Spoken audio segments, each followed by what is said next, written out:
মেক্সিকোর মাটিতে যেন স্মৃতি রোমাঞ্চ করতে নেমেছিলেন ব্রাজিলিয়ান কিংবদন্তিরা।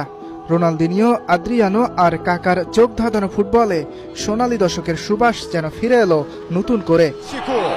ম্যাচের শুরু থেকেই যেন মাঠের রূপকথা ফিরে এসেছিল। 15 মিনিটে রোনালদিনিওর পায়ের জাদুতে জেরার্ডো তোরাদো যেন হিমশীতল হয়ে গেলেন। এরপর আদ্রিয়ানোর দিকে বাড়ানো সেই নিখুঁত পাসটি ছিল হাতে নাতে প্রমাণ। কিংবদন্তিদের ধার এখনো কমেনি। আদ্রিয়ানোর সেই চিপ শট দেখে মনে হলো পুরনো চাল ভাতে বাড়ে, আর ফিনিশিং এখনো নিখুঁত। প্রতিপক্ষের সমর্থকরাও সেই মুহূর্তের জাদুতে মুক্ত কণ্ঠে প্রশংসা না করে পারলেন না। 34 মিনিটে নিজের সেরা সময়ের মতো সাবলীল ভঙ্গিতে মেক্সিকোর রক্ষণ ভেদ করলেন কাকা, নিলেন নিচু ও জোরালো শট। সিগনেচার সেলিব্রেশনে মেতে উঠে তিনি যেন ফুটবল প্রেমীদের আবেগী করে তুললেন। তবে ম্যাচে 2 বার এগিয়ে গেল ব্রাজিলের কিংবদন্তিরা এই লিড ধরে রাখতে পারলেন না। 3-2 ব্যবধানে জয় পায় মেক্সিকো লেজেন্ডস।